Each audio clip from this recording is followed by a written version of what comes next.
Good afternoon again, everyone. Thank you for being here for the third and last of the talk series as part of the performance program and talk series of Look For Me All Around You. We are yet in a different location from where we have been before. We are in fact in the courtyard adjacent to Beit Khalid Ibrahim behind you, which is where the work of Leo Asemota is on display. And Leo's work, which has a time and a space of its own, much like so many of the other works in Look For Me All Around You, will resonate with the presentation of both of the first speakers. Alexandre Kazerouni, who will speak first, and Felwin Sarr. I am here with my colleague and friend, Diego Del Valle Torre, who is the editor of Terremoto magazine, a Mexico-based magazine dedicated to the arts of the Americas. And Diego and I will be moderating a panel discussion with our special guest, Christopher Cozier, but that will be at the very end. So, Diego, please. Well, hi all. Hope you're enjoying the biennial and the program that Claire has put together for you. I'm going to introduce Alexandre Kazerouni. That's going to be our first speaker. Alexandre Kazerouni is a professor and researcher in political science who specializes in contemporary aspects of the Muslim world and its cultural objects. So, Alexandre, if you want to take the word, please go ahead.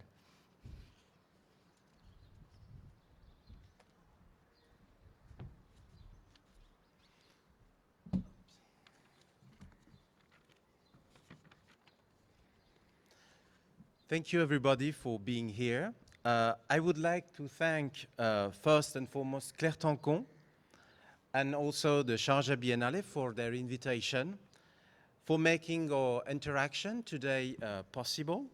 Here in Sharjah, a city I'm really glad to be back to at the occasion of this 14th edition of the Sharjah Biennial, entitled Leaving the Echo Chamber. The headline is particularly appealing to me as a researcher in human and social sciences. Between 2007 and 2013, I tried to understand how the so-called Gulf region had entered in the French and Western representations of the globalization into a new association. An association between the words Gulf and culture. This association is new and far from the classical, the traditional association involving the word Gulf, and which were associating the name Gulf with the terms war or oil, the Gulf Wars or the oil wealth from the Gulf. How talking about this regional space with unclear boundaries has reached out to the cultural pages of the French and other Western European and North African media? That was my initial question. And to deconstruct this perception, I traveled, I observed, I interviewed people in Kuwait, in Bahrain, in Qatar, and the different components of the United Arab Emirates. And as a result, how many times I had to leave the echo chamber, to run away from common beliefs echoed not only by foreigners, but also by official public discourses here. Today, in the short time we have together, I want to review a few of those misconceptions echoed or mirrored here and there. First and foremost, viewed from the angle of the new regional cultural projects, the Gulf as a whole does not exist. The new international representations of the Gulf region that are nurtured by cultural projects with an artistic dimension emanate from Qatar and three of the political components of the United Arab Emirates, and not the whole coastal states of the northern shore of the Arabian Peninsula. The three political components of the United Arab Emirates involved in shaping this new association between Gulf and culture are Abu Dhabi, Dubai, and Sharjah. And from the perspective of social sciences, one has even to distinguish between the non-profit cultural policies of Sharjah, launched in 1971, first object, and that are rooted in Pan-Arabism. Second, the art market in Dubai, born between 2005 and 2007, and that is rooted in both the regional trade of the post-Cold War globalization and the globalization of the Western art market. And finally, there's a third group involving both Qatar and Abu Dhabi that have a lot in common with their new cultural objects and their new uses of culture. The Museum of Islamic Art in Doha is a Louvre Qatar. And this new relation that the arts incorporated in museum projects could also be found in two other fields that are also shared between Qatar and Abu Dhabi, and only Qatar and Abu Dhabi, that are sport and higher education. In Qatar since 1991 and in Abu Dhabi since 2004, a same cultural triptych has emerged under the forms of the museum, the stadium, and the university. A same triptych that is characterized by a mirroring effect. The reason why I call them mirror museums, mirror stadiums, and mirror universities, and only existing in Qatar and Abu Dhabi along this coast. And those mirror museums, mirror stadiums, and mirror universities form mirror cities that are apart from the modern cities that they may be intertwined in. This mirror effect that characterized, from my point of view, altogether the Sorbonne and the Louvre Abu Dhabi, the Guggenheim and the NYU Abu Dhabi, the 2022 World Cup Education City and the Museum of Islamic Art in Doha, is to a large extent induced by the political missions those new cultural objects have been fulfilling. A first mission that connects those new cultural objects to the Second Gulf War, the war of 1990-1991, consists for the political authorities of Qatar and Abu Dhabi to diversify not so much their economies, but much more than that, their supportive networks in the Western military powers beyond the classical sectors of oil and arms industry. The 6 months Kuwait was occupied in 1990 and 1991 were a moment of rising awareness among the coastal monarchies' ruling elites of the democratic nature of those Western military powers that proved able to liberate Kuwait. A moment of awareness of the importance of those who, in the West, in Western democracies, shape the public opinion of the voting middle class. A moment of awareness of the political power of the Western cultural elites in their societies, from the sportsman to the academic and the artist.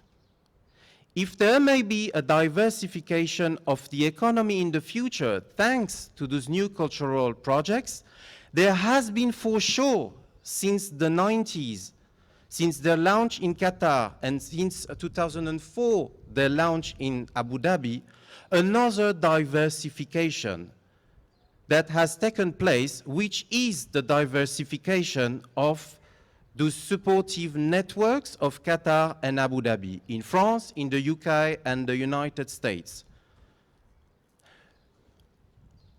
To do so, to make this enlargement, this diversification of their supportive networks possible, Qatar and Abu Dhabi have distributed service contracts to Western organizations, be they public or private, in the field of culture in a very broad sense.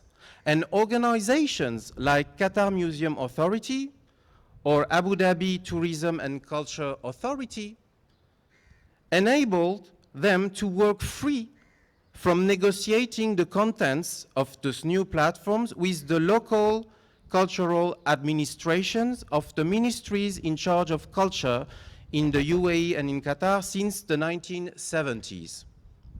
As a result of this process of contracting Western military powers' cultural elites to have networks for shaping opinion inside their boundaries, a mirror effect has been produced on those platforms.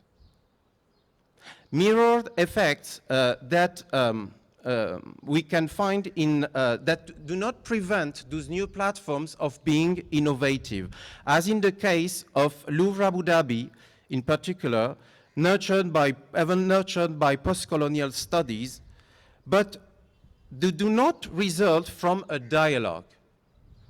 They are not the product of a debate between here and there.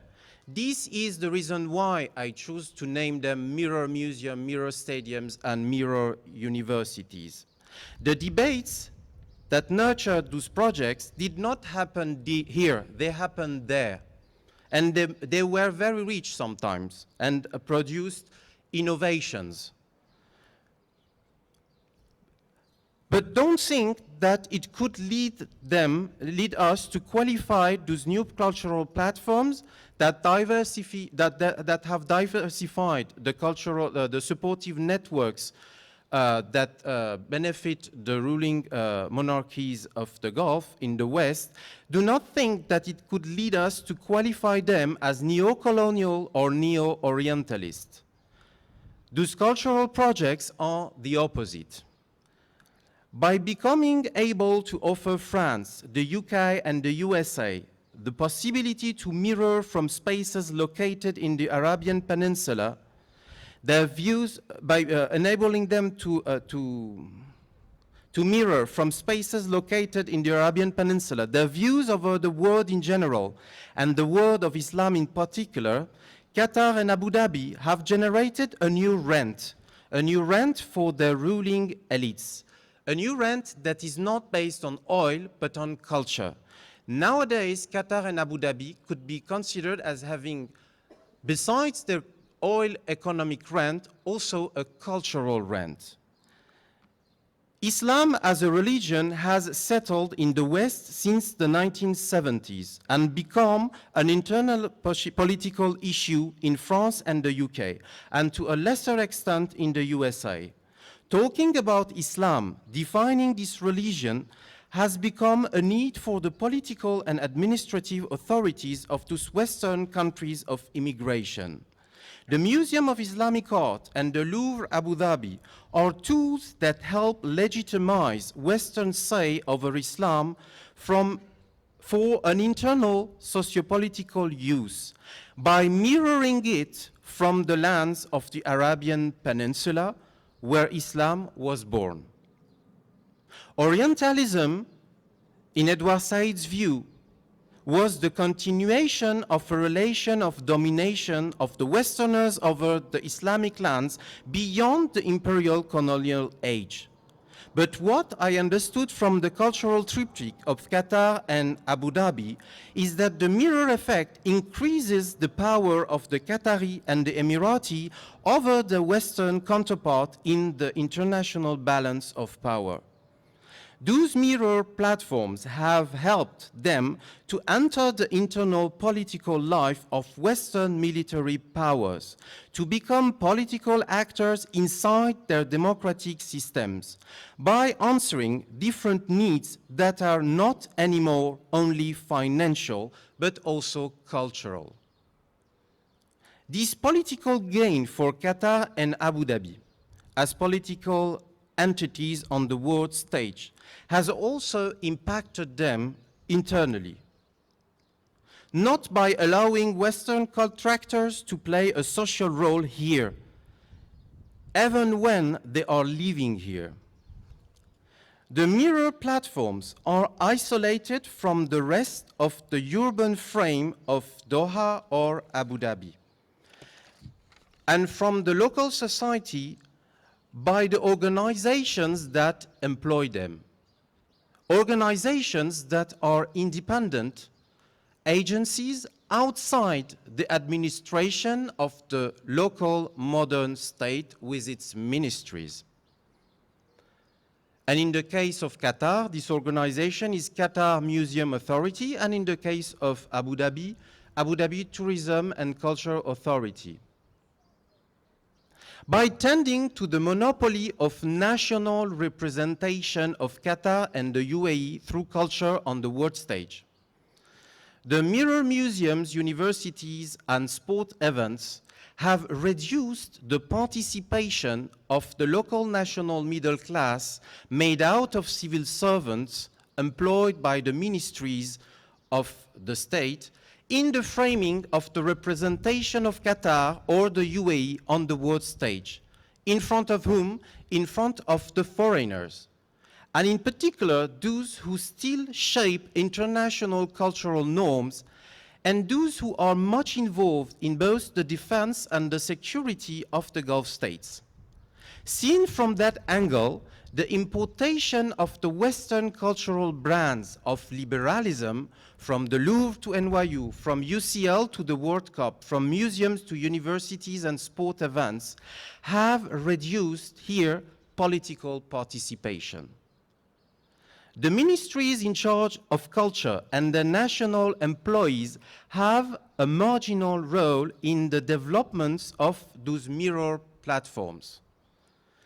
The mirror cultural platforms tend to make invisible on the international stage the existing middle class produced along the northern shore of the Arabian Peninsula since the early 20th century, thanks to oil and gas after World War II, but also thanks to the pearl trade flourishing till the 1920s.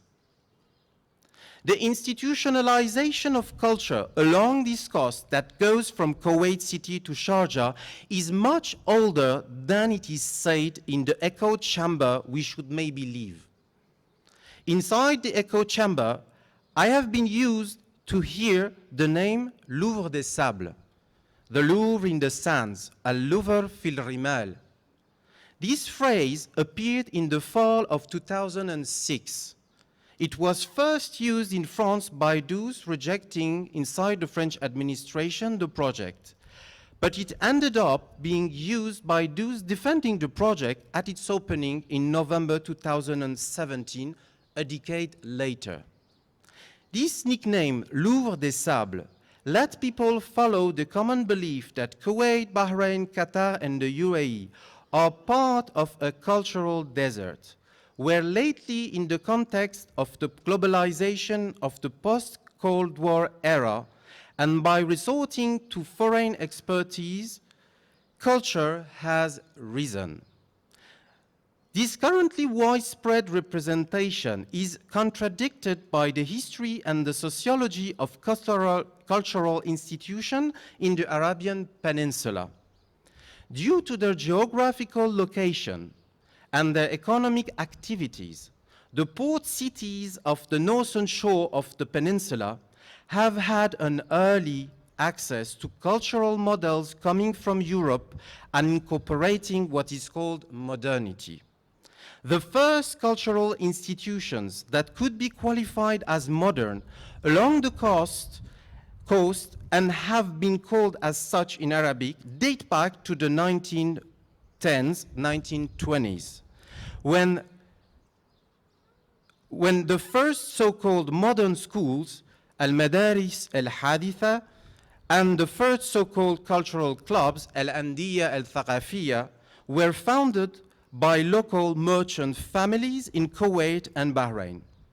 This process enlarged to Qatar and the UAE, the former Trucial Coast, after World War II, and this process is at the roots of the cultural policies launched in Sharjah in 1979, with the same Arab nationalist view as a core narrative for the majority of them.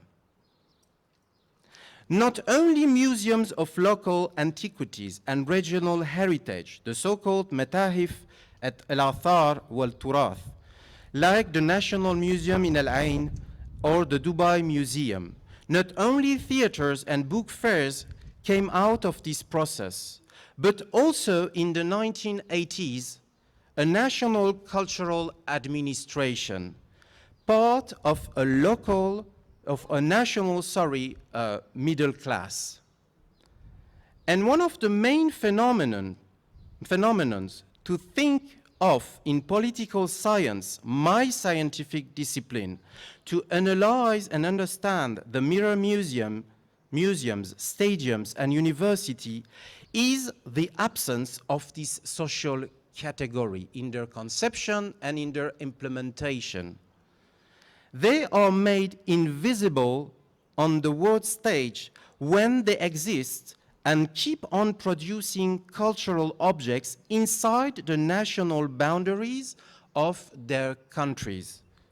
Further and further from the global cultural scene in formation since the 90s, and the majority of us are part of. This disconnection between national and global cultural platforms is not setting Qatar and the UAE apart from the rest of the world. On the contrary, the mirror cultural platforms tell us about a global dynamic of the post-Cold War era on the rise at this beginning of the early 21st century from China to London and Paris. This phenomenon is the increasing disconnection between the cultural and the political dimensions of liberalism. The increasing disconnection between national social movements and the cultural actors who frame artistic, academic, and athletic representations on the world stage is a main dynamics of our time. I remember being here in March 2011 during the so-called Arab Spring and finding only a marginal echo of what was happening in Egypt, in Yemen, or in Bahrain. And I have recently witnessed in my country, in France, also the inability of the artists, the academics, and the athletes to structure a debate around the most important social movement in my country since May '68, the famous Gilets jaunes movement, leaving the structuration of this debate to the executive power with a grand débat, a great debate, organized by the Élysée Palace. The recent decision to restitute African objects and works of art plundered in Africa by France during the imperial colonial age, taken by the same French executive power without any national debate nor involvement of the French public administration, is another example of this new phenomenon where cultural diversity, as a main dimension of cultural liberalism, and political participation as the core element of political liberalism contradict each other if they are not already become enemies. But we may discuss it later. Thank you for your attention.